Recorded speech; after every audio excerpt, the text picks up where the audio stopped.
Good evening, ladies and gentlemen. My name is Ambar. I look after Penguin's classics list, and I also commission contemporary literary fiction. In my 7 or so years, years of having worked at Penguin, the bulk of the work I've done has involved working on translations, and that's something I'm absolutely passionate about. Penguin also is a publisher that is deeply committed to its translations list, to growing it, to nurturing it, and the reasons for this will be extremely obvious. Some of the most interesting, innovative, cutting-edge work is being done in regional literature, and there's obviously a pressing need to bring these voices into the ambit of English speakers. And as far as our classics list is concerned, it's a pity that the bulk of our most iconic works from the subcontinent still remain untranslated. In some cases, translations do exist, but they either dated or the translation itself is a bit problematic or stodgy. So we try to devote as many resources as we can to finding the right sort of translator to bring these works and render them into English. This 2017 is also Penguin's 30th year, and as I hope my list will show you, our commitment to translations remains undiminished. What I have organized here is a very selective list of what to expect in 2017. We begin with Kalidas. Kalidas is perhaps the greatest Sanskrit poet and dramatist that we have. Penguin has been publishing, well, 7 works are attributed to Kalidas, and Penguin has undertaken a project to make all 7 works accessible to English readers. We started this a few years ago, now about 2014, and we continued to do this over the next 4 years. As you can see, we've already published 4 books in this series. It's a beautifully designed series as well. Meghadutam is the latest book. Meghadutam is also perhaps Kalidas's most influential work because it's been widely adapted and translated all over the world. It's a story of It's actually a very powerful poem. It's very moving. It's very resonant. It's about love. It's about love and separation. So the story goes like this: a yaksha, a deity, is punished by the god Kubera, and as punishment, he is made to endure 1 full year in exile. And in this year, he's separated from his wife, and he's extremely anguished because he loves her, he misses her, he wants to be with her again, but there's no way he can see her for this 1 year. There's no way he can even tell her and reassure her of his feelings. So he implores a passing cloud to carry this message of anguish and love and pain and to deliver this message to his beloved. And the cloud must now undertake a journey across vast distances to a kingdom in the Himalayas where the yaksha's wife is waiting, equally anguished, equally consumed by thoughts of her beloved husband. It's a lovely, resonant poem, as I've said. It was written centuries ago, but it still feels so real. It still rings so true. And Kalidas uses metaphors about the abundant earth, about the earth's beauty and bounty, and it sort of amplifies the yaksha's pain because we can see the earth celebrate its lushness, but it's this very lushness that is denied to this yaksha. This translation is very ingenious, it's very imaginative, and we have high hopes for it. From that, we move to The Poison of Love by K.R. Meera. This is a novella. This is possibly K.R. Meera's shortest work to date, but let me tell you, its brevity does not dim its sucker punch because it's a very powerful, very unsettling story about obsessive love, and it's loosely inspired by the legend of Mirabai and Mirabai's love for Krishna.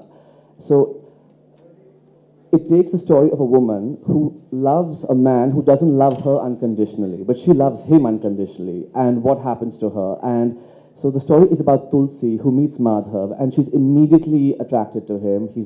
He's gorgeous, he's charming, he's witty, and she finds him almost addictive. And needless to say, she forsakes family, friends, job, everything to be with him. And although she knows that Madhav has had like a string of dalliances in the past, she's convinced that like she will be the last. But obviously, that's not how love works. It's never quite that easy. And Tulsi has to endure a lot of sacrifice, a lot of suffering after this. And the novella deals with how she copes with this and how she responds to these feelings that are generated within her. It's also a very beautiful book. I have a copy of it. It's slated for publication next month, but I have an advanced copy because we've also made it like such an object of beauty. This is it, because Mira uses a motif of ants, of predatory ants across throughout the novella, and what we've done is we've also tried to incorporate this motif in the design of the book itself. So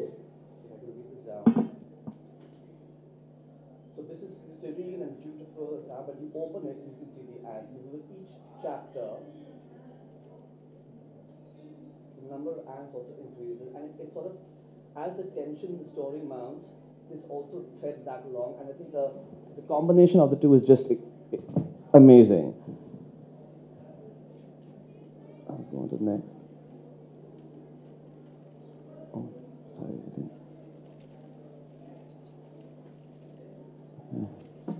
These are two more translations for. So most of these books are slated for the first half of 2017.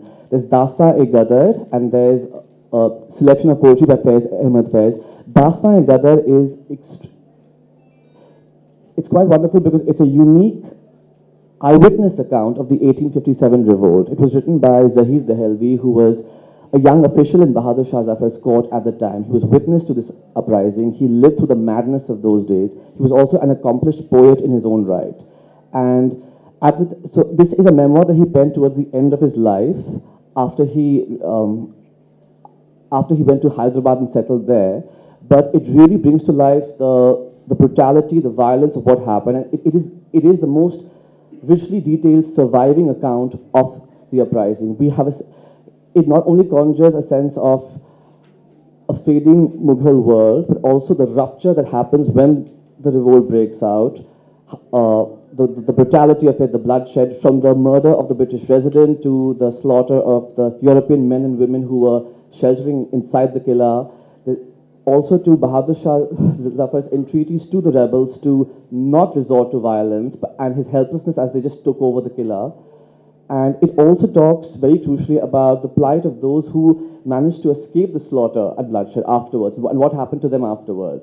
In that sense, it is an extremely significant historical record, and it's also lovely because it gives you a sense of a man living through a wild and changing time. Oh, I'll try and wrap this up. So with Faiz Ahmed Faiz, this is a selection of his poems. Most of us will be familiar with his more revolutionary compositions about the partition, but he was also extremely accomplished at poems about love and longing, and I think this collection brings those together. So it will be extremely wonderful, and because not only would you have verses that a lot of us would be familiar with, but they're also lesser known but equally exquisite gems, because it's amazing how he can talk about, he can conjure anger, he can conjure pathos, but he can also turn that into sweet longing and tender hope, and it's amazing to see him like deftly do both. Perumal Murugan needs no introduction. This year, I'm very excited to say that we're bringing two of his books, which were previously translated but have been out of print for a while. We're bringing them back into circulation. There's Current Show and there's Seasons of the Palm. Both of these are slated for the first half of the year. We're also publishing his collection of poetry, and this is his most recent work. These are the poems that he wrote when he was post the controversy, post his declared suicide, and these are really exquisite because these are poems of life in exile, and what that does to a writer, what that does to a creative mind, to have your creative expression, your freedom taken from you, snatched from you. And these poems are powerful, they're very sad, but there's also like a robust hope that surges through them. I'm sorry? I do know that, he is sitting here. These are some more books for the latter half of the year. There is, with the Patan trilogy, this is K.M. Munshi's best-selling Gujarati trilogy about, it's a historical narrative. It's sort of in the tradition of Alexander Dumas, very fast-paced, filled with passion, intrigue, betrayal, adventure. and we've published the first volume called The Glory of Patan this year, and the two next volumes in the subsequent years. There is Upendranath Ashk's A Mirror Wandering in the City. This is a sequel to Falling Walls, which was published 2 years back, also translated by Daisy Rockwell.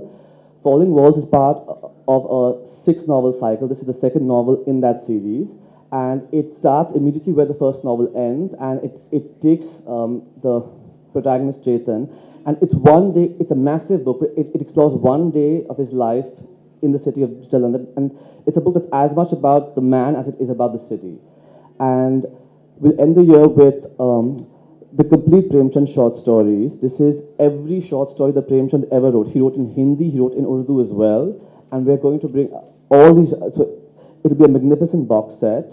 And it's really interesting because there are stories that he wrote in Hindi that he published again in Urdu, but the Urdu version has some changes. Names were changed, even plot details were changed, and this collection takes all of that into account. So it'll be of as much interest to a reader who wants to know his work, but also to a scholar who wants to delve deeper and understand how he wrote, and to see how his work progressed from the first story he ever published to the last. This brings the highlights to an end. Thank you very much. I hope I haven't gone over time. But in terms of the challenges that any publisher has with a translation list, like was pointed out earlier, is we're always strapped for cash. Resources are always extremely minimal, because this is a challenge all of us have, because we want to do more work like this, but especially when it comes to, let's say, 20th century writers whose works are still under copyright. We have to pay sorry, but we'll take the discussions afterwards. Okay, yeah. I'll get into that later. So, Esha, could we have your list, please? Yes.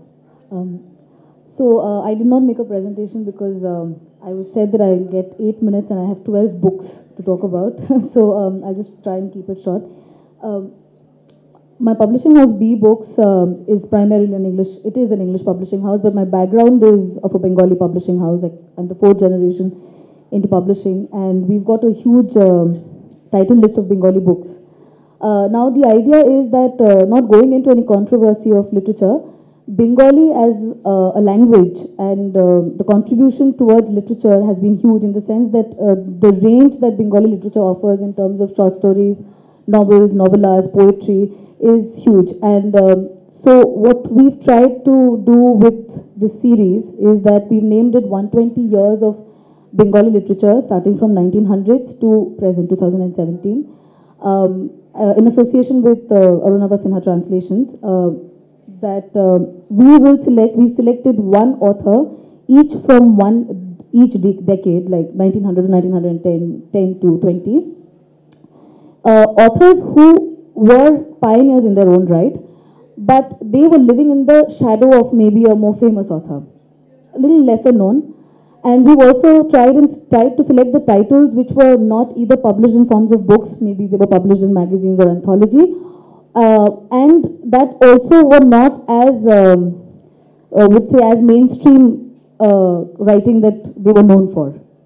So without wasting any more time, I'll start.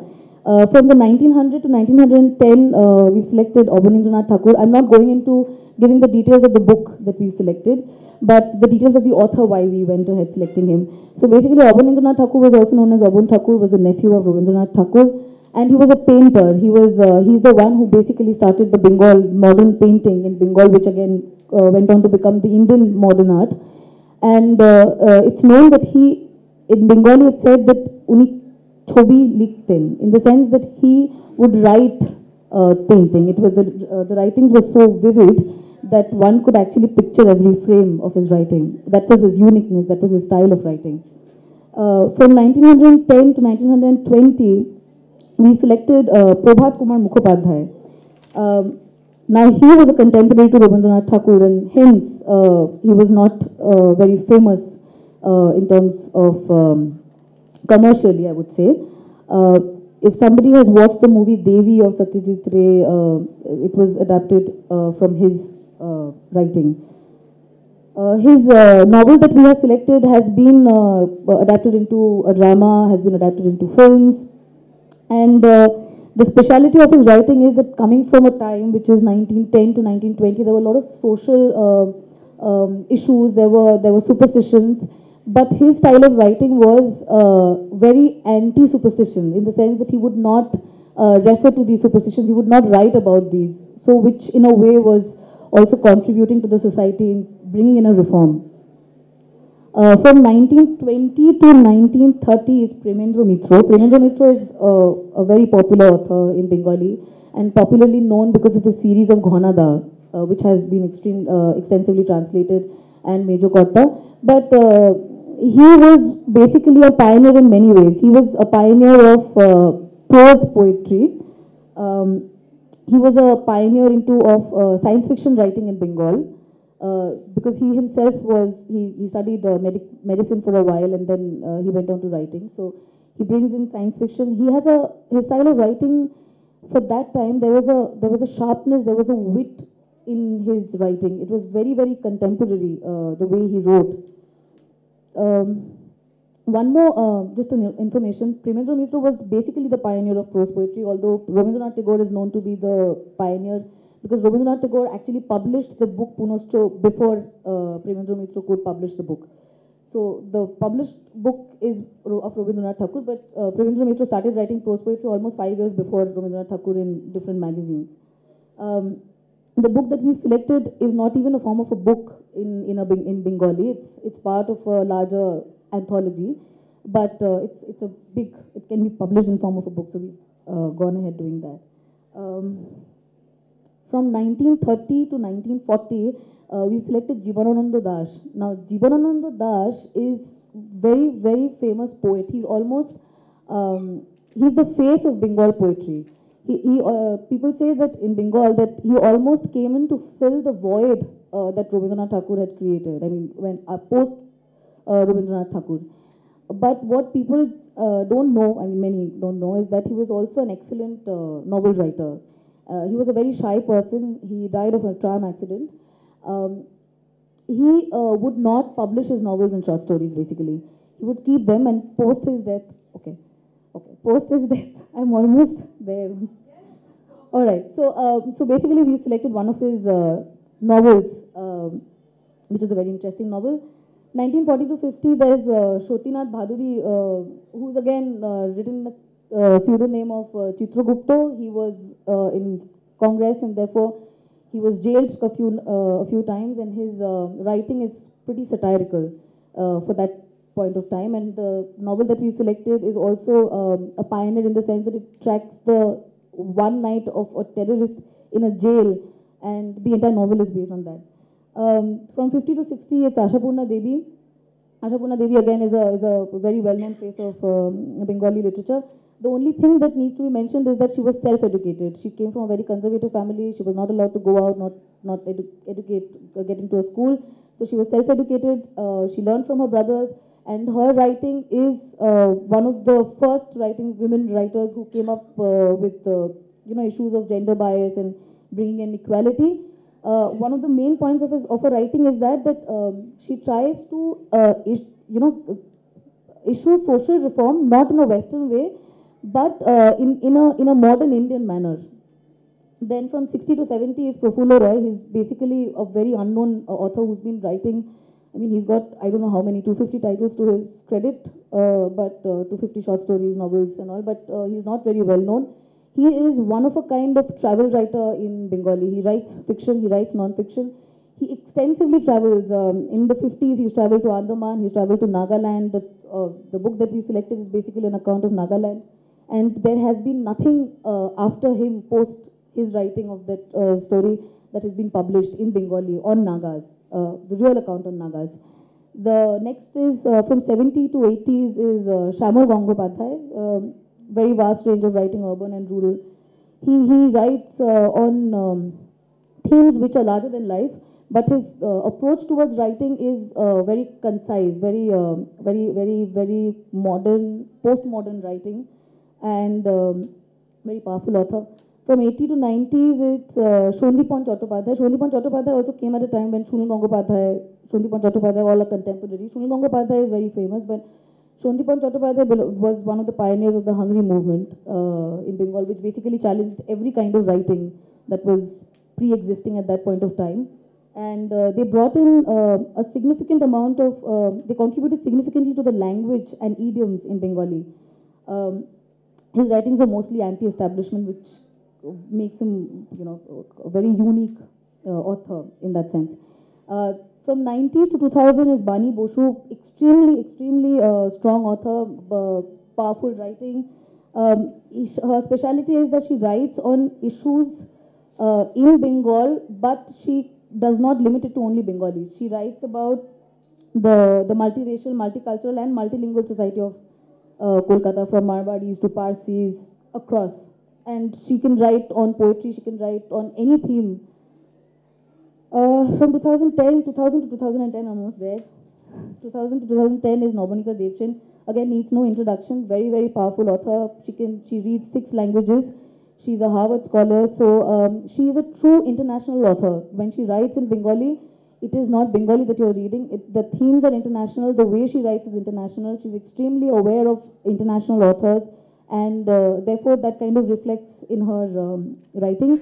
Translating her would not make much of a difference in the sense that, it's not restricted to only Bengal, the pattern of writing. 2010 to 2017, I have quite a number of female authors in my list, is Tilottama Mujumdar. Again, so she writes on urban deprived, not rural deprived. She's a very bold writer, if I may say so, in the sense that she is very uncompromising with the taboos, with the social taboos, and beholds them very well. Her writing style is very dialogue-based, very cutthroat, modern, contemporary, and she can write about issues without compromising with the words, without compromising on a particular scene. So basically that's my list of authors, and I'm not going into the details of the books that we are going to come out with.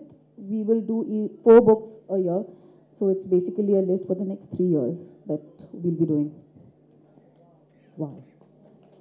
So that's a great list. That's a great list, Esha.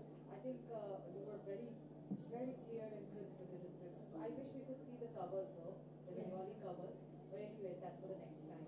So we can come to the I would not be able to finish it otherwise. I've practiced this. It took me around 45 minutes. Let it be. That's smarter. Minakshi.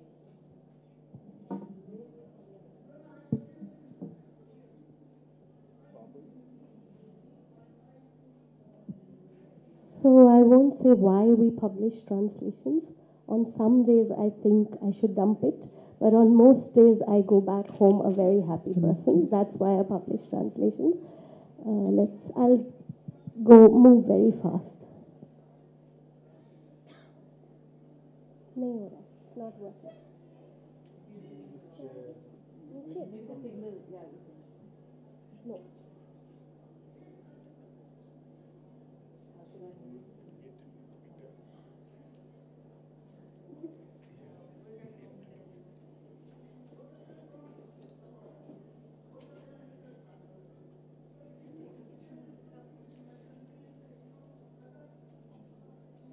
Sing in the meantime. Give us the song.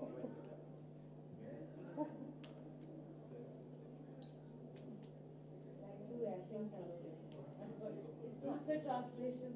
हाँ, आप next slide भी कर सकते हैं.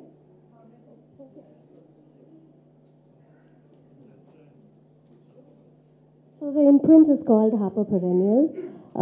We try and cover as many languages and as many contemporary writers. We started with mostly classics, but we're trying to do a good mix of both.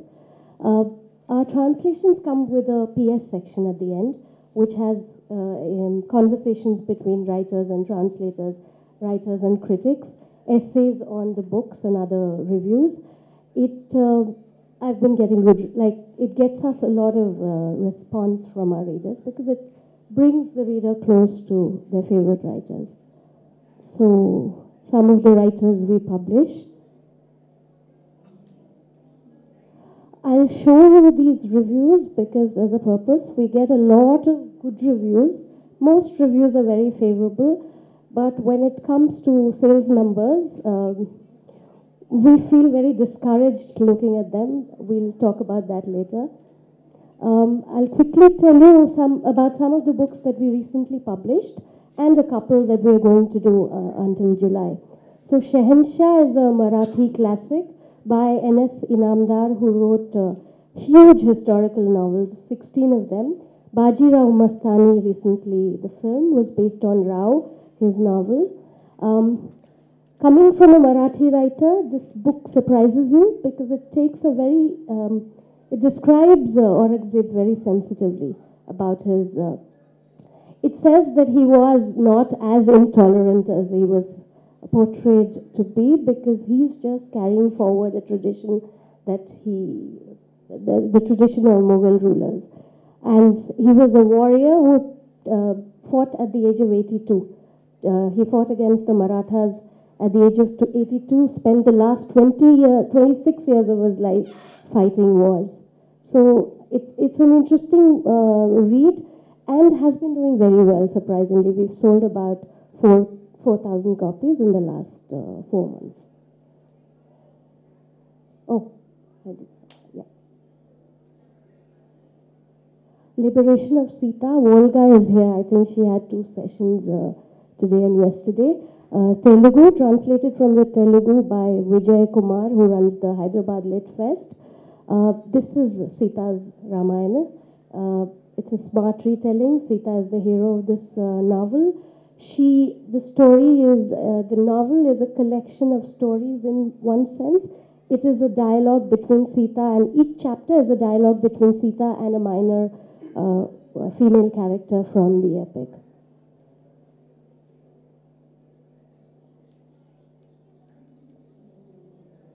Mohana Swami is just out. Vasudendra is a Kannada writer. He also runs an imprint of his own, Chanda Pustaka. He publishes young Kannada writers. It is a coming out of closet novel for him, and shocked Kannada readers and critics when it first came out. Has gone into several editions in the last few years. Yes. Has got great quotes and endorsements. Age of Frenzy is just out. It'll go out next month. Konkani novel. It's an epic Konkani novel set in the 16th century. It's about the arrival of the Portuguese in Goa and what happened after. They raised temples. People had to convert from Hinduism to Christianity. Those who didn't want to had to leave their lands and move down south.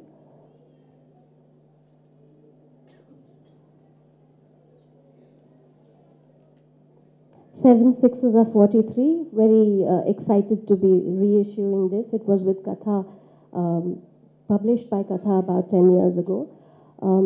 His only Marathi novel, first and his only Marathi novel, extremely acerbic, funny, weird, following no form.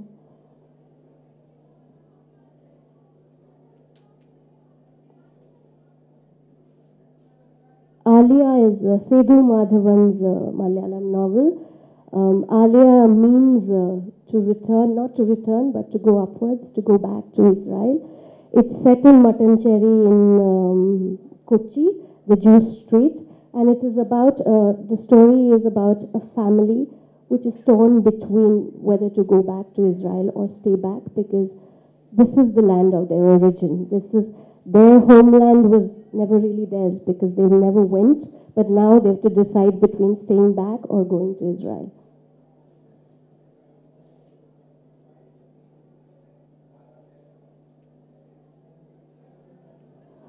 This will be out in July. Gul Gulshan Gulfam was a hugely popular TV series in the 90s. Pran Kishore, who wrote the screenplay, later turned it into a novel. So it's huge. It's about 850 pages. We're trying to bring it down to 600. I think I will succeed. Very charming, set in the 1990s in Kashmir when terrorism struck and destroyed the tourism industry over there. It's the story of this guy called Mullah Khalik, who wants his 3 houseboats, Gul Gulshan Gulfam. He waits for new guests to arrive every day, and how he struggles to keep the business alive.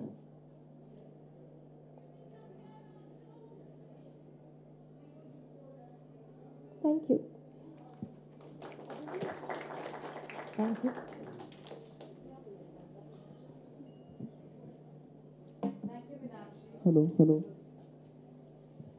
That was like watching, witnessing the whole of India on a translation list. So coming to Nirmal ji now, so could we have the list, please? Well, I'm the odd man out here, and also the old man out here. You know, odd man I am saying because most of my life I have worked in public sector publishing. You know, as I have been introduced earlier in NBT, Sahitya Academy, and those places. It's only my recent exposure for the last 3 years, after I left KK Birla Foundation, that I'm trying to, understand how publishing works in private sector. As some of you may know, that Niyogi Books is largely known for illustrated volumes, beautiful illustrated volumes, and that is their strength actually. And these are high-end production value books. It's only recently, during the last 3-4 years, that Niyogi Books has decided to diversify a little and put together, 3 new imprints. One for original English fiction, one for English translation, and one for semi-academic books. So recently, we have brought out in the last quarter of the 2016, as Minakshi also focused some books that were recently published. So I would just like to tell you that we have brought out an Assamese novel by Gyanpith award-winning author Birendra Kumar Bhattacharjee. It is called Kabor Aru Full, Blossoms in the Graveyard. This is the title we gave. And that was translated by Mitra Fukon. It's a very sensitive portrayal of the Bangladesh Liberation War and how a young Assamese girl came in close contact with some of the, refugees from Bangladesh, and how her life went through catharsis for this interaction. We have also done a book, one of the classics of Oriya. It's by Kalindi Charan Panigrahi. It's called Matiro Monisha. The title is quite famous because Mrinal Sen made a movie based on this novel. So, Born of the Soil is the title in English, translated by Bikram Das. It also talks about a patriarch, the struggle for survival amongst the lower middle class society in Odisha, and beautifully produced with a very lovely cover. The book has got some good reviews so far. We have also done a Malayalam book, Island of the Lost Shadows. It's a Kerala Sahitya Academy award-winning title, based against the backdrop of Naxalite movement in Kerala. Some of the forthcoming titles I'll just tell you quite briefly without giving Aditi any chance to show me 5 minutes. And those titles are, memory. I often forget, so it is here. One is A Bridge Across the River, Partition Memories from the Two Punjabs. Compiled and edited by Jasbir Jain, whom I met yesterday. She lives in Jaipur. And Tripti Jain. It is, there are 14 stories in this volume. 12 are from Punjabi. Some are written in Gurmukhi script, and 2 from Urdu. And they sort of talk about the direct, experience of that traumatic event in Punjab. Mostly describing, the protagonist describes his own life, own experience, the devastation of his life and all. In some cases, he describes about the neighbors, about the friends, what happened in their life and all. So there is a kind of immediate, in the narrative because of this close narration of the tales, It is scheduled for June this year. Next, we are bringing out Intejar Hussein's 2 novellas, Deen Aur Dastan. In English translation, we have kept the title Day and Dastan, just to keep the alliteration alive of the original, It translated by Alok Valla and Nishat Zaidi of Jamia Millia Islamia. This is a very complex narrative artifact is there, and I'm told that because of this particular fact, Intizar Hussain was Intizar Hussain's own favorite. But though Alagwal earlier has translated short stories of Intizar Hussain, which was published by Oxford University Press, but these two novellas were never attempted earlier. Third is a novel from Kannada language. It is called Sakshi the Witness by S.L. Vairappa. And Mr. Vairappa was here in the Jaipur Literary Festival, and one session was devoted to him, and the session was titled Sakshi the Witness. But it was not on this book. This is a forthcoming title. I think someone has written a biography of Vairappa called Vitti, and in that biography, he was portrayed as a witness to many things, and it's a long life of 85 years. So that is how the session was called, Sakshi. This book is a deeply philosophical novel, and it talks about, it takes things from the Puranas, from Gandhian philosophy, and talks about truth and morality. But when I say talks about truth and morality, it sounds like very metaphysical, as if it is an essay, but it's not so. It takes up sexuality, sensuality very closely, and portrays some characters, and tries to show how the ways of the flesh stand in the way of self-realization. And he poses a big question whether it is truth which is based on morality, or whether morality makes the foundation for truth. It's a very interesting novel, rather longish novel, densely, written style. After that, we have Esha has given you some insight into Bangla literature and its translation project. We try to make our list as democratic as possible, trying to bring books from all languages. We have done it from Marathi also, and but from Hindi also. But somehow we tend to do more Bengali. It happens, It's not an apology. It happens because I am a Bengali. The publisher owner is a Bengali. We have better know-how of Bengali literature. We have better wherewithal to publish Bengali. No people there, no translators there, no the books there. In other languages, we have to make contacts, some of which one may have because of my working with the two premier institutions of the country who publish books in 24 Indian languages. But in Bengali also, we are trying to go beyond fiction. We have done quite a few fiction. We have done Ramapada Chaudhary. We are doing a Navanita Devshan also, like you mentioned Navanita Devshan. We are doing a novel by Navanita Devshan, which is due in March, April. It is called Pravashe Doiber Boshe. It's a destiny on the distant shore. And as Esha very rightly pointed out, that Navanita is a very erudite person, but she has a wonderful sense of comic, and she's a fun writer also.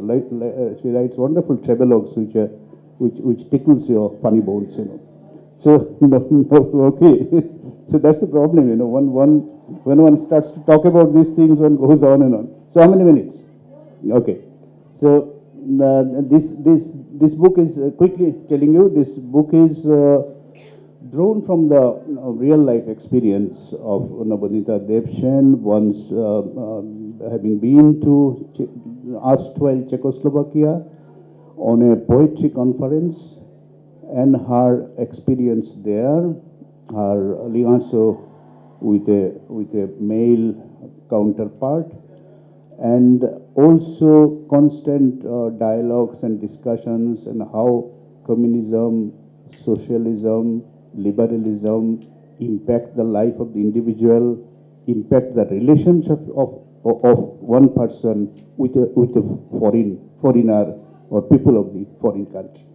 It's wonderfully written with a beautiful satirical tone, but having emotional content also.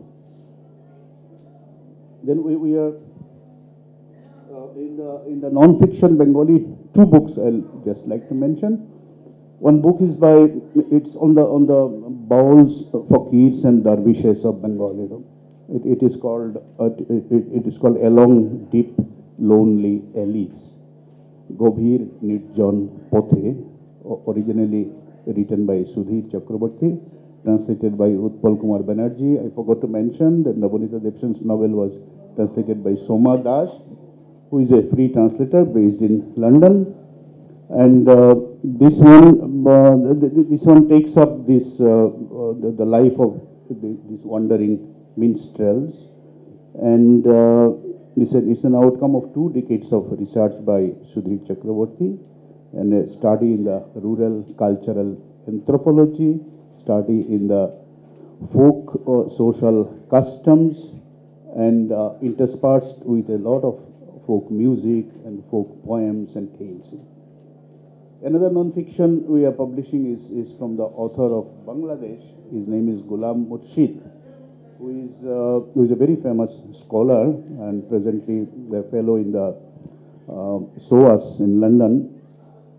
He became very famous by writing the most authoritative biography of Michael Madhusudan Datta called Ashar Cholone Bhuli. And this book is 1,000 years of Bengali culture, history of 1,000 years of Bengali culture. And it's a tome of 600 pages and quite a daunting task for a publisher to publish it as a translation. But we are doing it because it is very ably translated by Sharbari Sinha.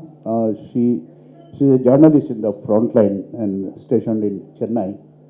And when I read the translation, I felt that one should try to publish it, because maybe there are books in Bengali about the history of Bengali culture, but then the non-Bengali readership of India who have some interest and want to know something about Bengali culture may not have access to it. Moreover, a lot of Bengalis who are abroad, Pravasi, in this younger generation, they do not have access to the script. They cannot read Bengali. So for them also, if they want to know their own cultural background, then this book can be of help to them. Now I have only 2 minutes to go, or I have no time. Maybe I'll come second.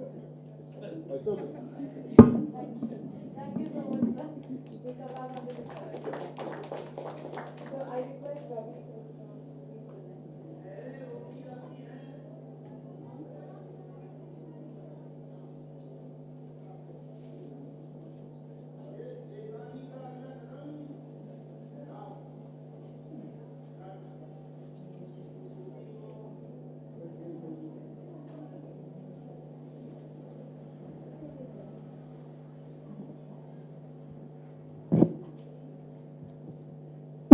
Sorry. We were supposed to present our forthcoming titles, but I thought I'd cheat a bit and start with one that we published in the last quarter of 2016, because it's such an extraordinary book, and it was a bit of a publishing event because the author, Malik Ahmad Sheikh, had withdrawn the book from circulation, and for several years it wasn't available in any language. It's an iconic memoir. And translated by Jerry Pinto, who, apart from being one of our finest writers, is also a tremendous translator.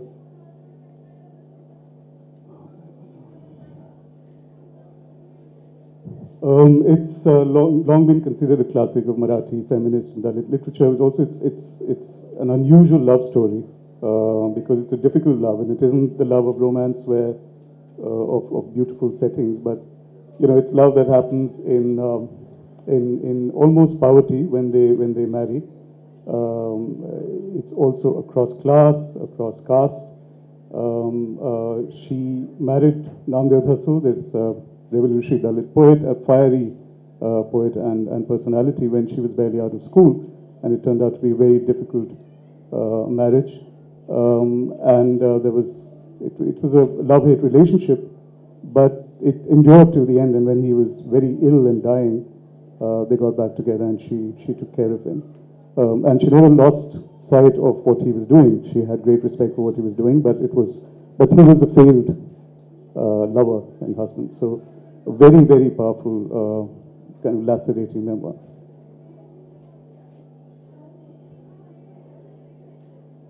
Another Marathi classic, again translated by a very big name in Marathi literature, Shanta Gokhale, also a tremendous translator. Uddhav Shelke's book, which was published in 1960, it kind of started almost a new movement in Marathi literature, realism.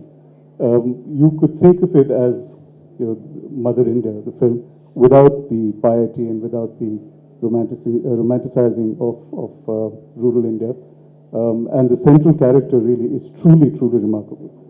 I haven't read too many books published here in any language, including English, which have such a strong character. This is Chandrasekhar Kambar, a very, very big name in Indian writing, Kannada literature.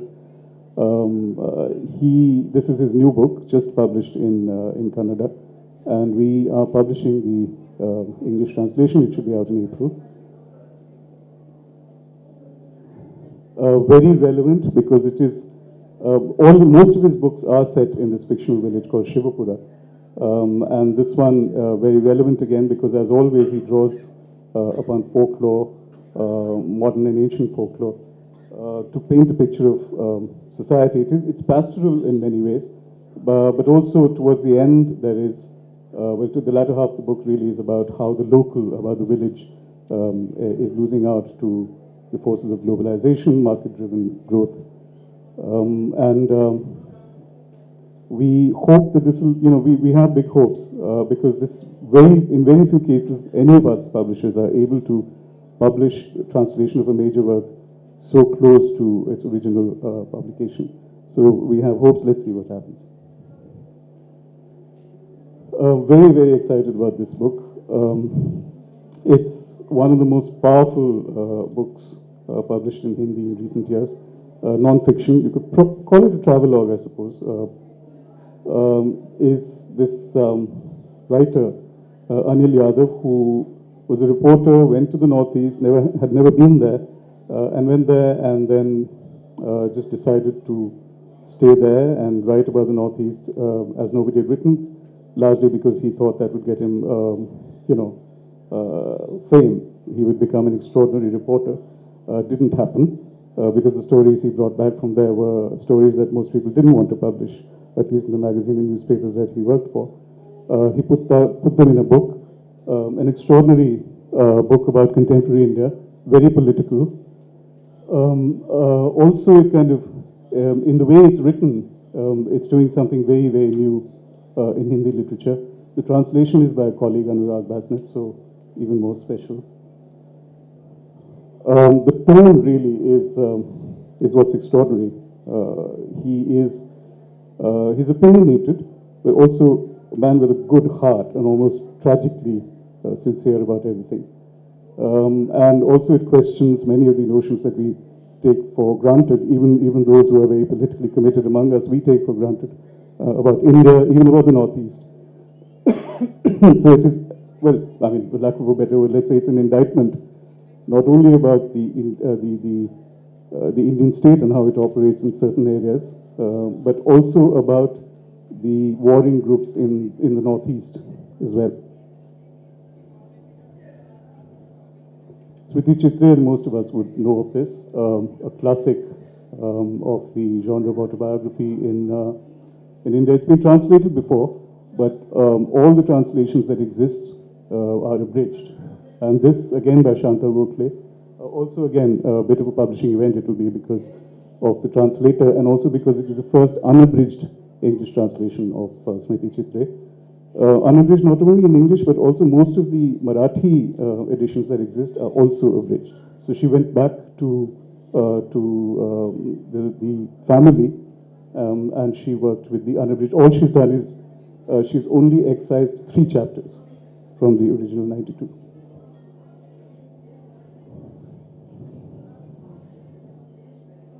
So what I mean, this is well, I suppose the previous one you could call it a kind of a classic, and there will be others that we will do classics, but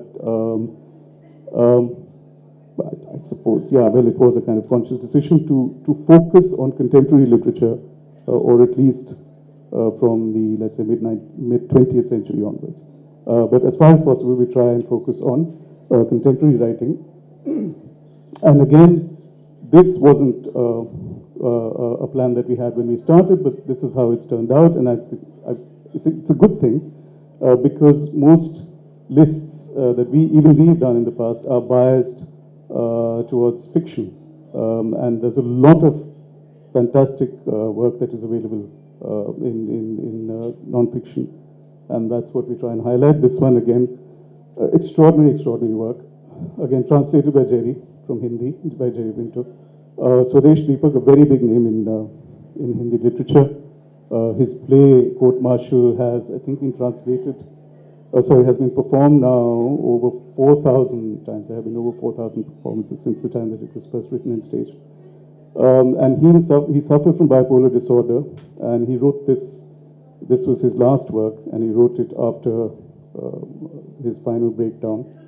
And shortly after he had written this and submitted it for publication, I'm not sure whether it was published I think it was published when he one day in June 2006 went for a morning walk and never came back.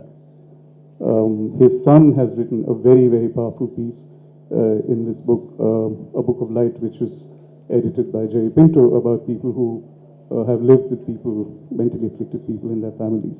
And the son, Sukat Deepak, wrote a very, very powerful piece.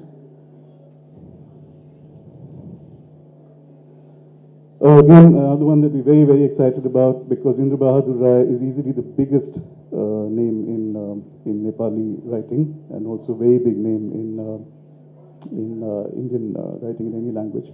And the translator Manjushri Thapa is one of the finest writers from South Asia.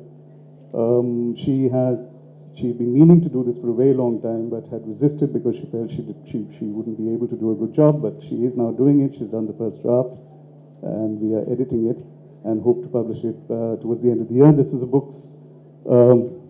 It's set largely in Darjeeling. Set largely in Darjeeling, and it's about a middle-class family. And through them, the life of the Nepali community from independence up till the late 1960s, when the Naxalite movement was gathering force in that region. And another one, which we will do by Indra Bahadur Rai, his short stories, translated by Praveen Adhikari, some of the strongest short stories that I've read. One of them, just to give you an idea of the kind of stories, two of them, let's say. One of a woman who treks from Burma to Imphal during the Japanese invasion, and another one of this man who pursues his wife and her lover over mountains and hills from Nepal almost to the border of India, meaning to kill him because his society, his tribe sanctioned that. But finally he accepts that he can never have her, and he lets them go.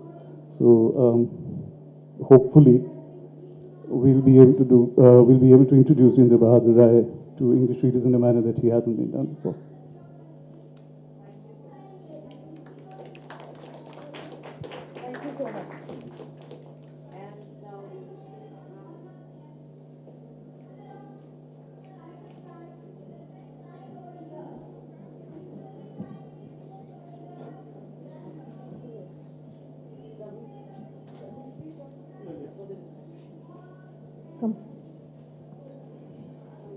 Okay, so I'm not going to go through a list in the detailed fashion that my colleagues have done.